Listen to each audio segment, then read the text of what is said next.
Hi, my name is Tony Roman. I was scheduled to speak at the New California Convention and Conference on May 27th, 2021, but on May 19th, after discussion with organizers, I chose to pull out. I'm sharing this message publicly because there has been some unexpected controversy stirred up related to my sudden decision, and as a result, I am receiving frequent phone calls, text messages, and inquiries. So I wanted people to hear the reason for my decision directly from me. First, to be clear, the organizers of New California, I believe, are good people, patriots too, and we are on the same side when fighting the common enemy. So as I am whenever asked to attend and speak at any event or in front of any group, I was honored to be invited to speak at their convention and conference.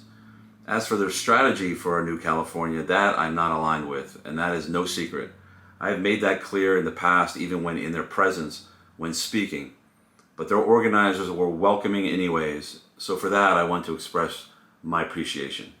The foundation of my disagreement related to their strategy is simply this: why should we have to create a new California, and in doing so, why should we surrender any territory to the enemies of freedom and those who have destroyed our beautiful state? We should instead make the other side have to struggle to try and recreate California how they wish, and in the process of them doing so, we must destroy that dream of theirs. Destroy completely with action of patriotism, and in the process take the entire state, leaving them without refuge.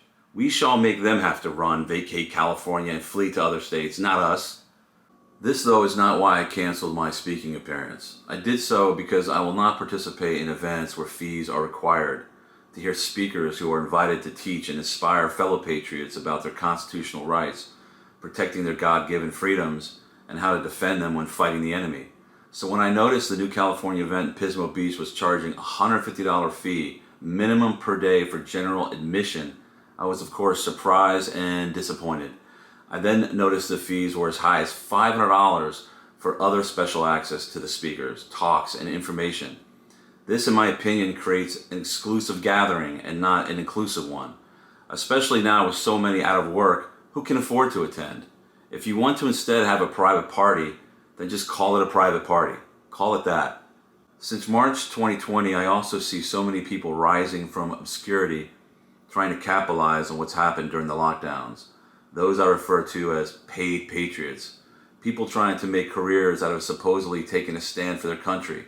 People charging for instructions, guidance, coaching, information, and worst of all, just to speak at events and gatherings. In the case of the New California event, I'm not accusing them of any financial improprieties whatsoever.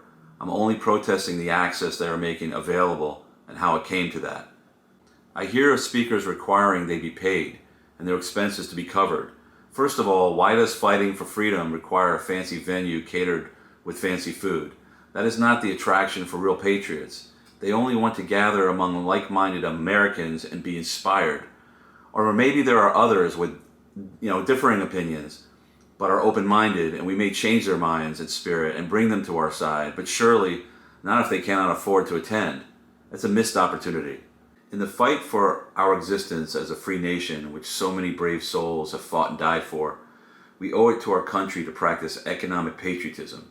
This means when starting organizations and clubs, no membership fees. When you have a remote on-site event, make it accessible online to those who cannot travel. Speakers, when invited to share your expertise, do it because you want to, not because you receive a fee, and cover your own expenses if you're able to. We are all in this together. In the case of New California, I want you to know that I tried reaching an agreement that I felt made sense for both sides. I understand they need to cover costs when possible. So I suggested they post clearly on their site that general admission both days would be free of charge. If they want to offer reserved seating, then go ahead and request a certain donation dollar amount, but everyone should be permitted to attend, even if it's standing room only.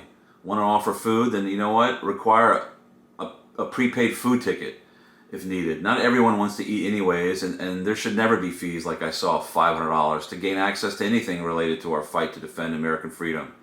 The New California organizers were apparently unwilling to make these changes. If they did, I would have been there.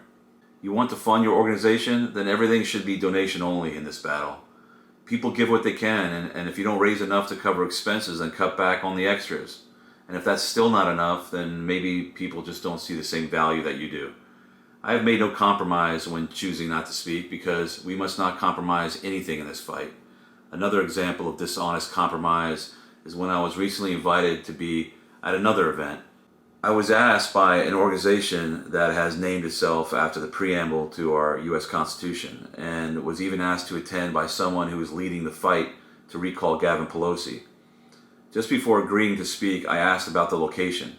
When it was sent to me, I checked it out, and when I discovered that it was at a restaurant that promotes mask compliance plastered boldly on its website, I messaged the person back inviting me and told him that I'm not going to attend. And I explained why, and I strongly advised him, considering what they represent, they must cancel too, and do it at another location, where anywhere else. Do it in a parking lot, a field, on the beach, even in a high school gym. Can you imagine all of the things we are fighting for, and the chosen venue for the protest is somewhere that promotes policies of the enemy? It would be like if I was wearing a mask at a party hosted by Gavin Pelosi and his anti-American comrades, and while there I shouted about taking back our freedoms. So what happened after I strongly urged them to change their venue? Their answer, they said it was too late. And after following up with more pressure, I never heard another word. How the hell are you going to recall the tiny tyrant Gavin Pelosi by battling this way? Where is your heart for the fight?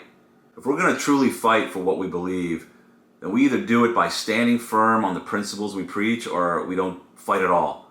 This must always be an all or nothing battle. But going back to speaking at events, I am new to all of this before living my life out of any spotlight because of my nature. I did not ask for any of this, but the enemies of freedom went on the attack and I reacted because of the love I have for my country. And the rest for me is history. And I will continue to sacrifice my private life as it was for what is so much bigger than any of us. And being inexperienced with how these events and organizations work, I may have in the past even spoken at events that do require fees. I don't know, because I never thought of anyone doing such a thing, charging to hear patriots inspire others to stand up for their country. So I never bothered to really ask or review any of those kinds of details. One engagement I did recently was accessible only online for a fee, but I did it because the organizer is a trusted friend and a true patriot, and he promised that access would periodically be granted for free. I will also make that talk public on my own platform, free of charge anyway, so you'll see it soon. I, though, from here, as I continue to gain more experience, will always be more diligent before agreeing to speak anywhere. And this I promise, I will always wage my fight by standing on principle that honors our founding fathers and their spirit. They risked everything to gift us what we are fighting for now to preserve, even their lives. They sacrificed everything they had, giving all of themselves for us. An example of that is George Washington, a man leading a peaceful and very comfortable life. He gave it all up to lead the Continental Army into battle against one of the world's greatest empires at the time, and he refused accepting a penny for his services as commander. So we must do the same. We need to completely realign from the old ways of doing things. Otherwise, we will not only find ourselves having to struggle to drain the swamp all over again, but also having to drain new, bigger, and deeper ones we sadly help create if we don't stay true to our beliefs without any compromise. Look, who are you going to trust? The person volunteering their time and energy, contributing all they can to their country when defending American liberty and risking it all when doing so? Or the one who charges for their time? Those guys so many follow lockstep on Fox News, for example, are paid 8 figures for their opinions. So is their message from their heart or powered by their wallets? No wonder they disappoint over and over again. Same goes for members of federal and state government. Like in California, serving your country as a congressman or assemblyman was never meant to provide anyone with a full-time job. Being paid big salaries and being treated like royalty as a politician, you are not truly selflessly serving your country. These roles should be part-time and minimal pay if at all. At most, cover their expenses if you want, as George Washington only requested. Our founders were merchants, inventors, farmers, earning a real living. And after serving, they didn't go on paid speaking tours or sign book deals. They didn't have to be members of this group or that one to have influence or get things done. They were only members of a group of people that had a love for freedom, and were willing to sacrifice everything to fight for it. And it makes me sick to think that for all they have done, not one founder of this country has even one day named in their honor. You know who should be taken care of? Our combat veterans. If you have faced real bullets and bombs willing to do so for your country, you deserve everything America can reward you with. It sickens me that people have to work so hard, struggling to organize and run charities to provide for the needs of these great heroes after serving their nation. They need to be treated with the honor, the great honor they deserve, and it's our government's job to do so. These warriors should never have to ask, or worse, beg for anything. Instead, they should be given everything. In closing, I will leave you with this. Can you imagine if Abraham Lincoln charged a fee to hear his Gettysburg Address? So next time, remember, when you have a call to action in defense of American liberty and freedom, have only a policy of come one and come all. You Americans, act like it. Thank you. Battle on.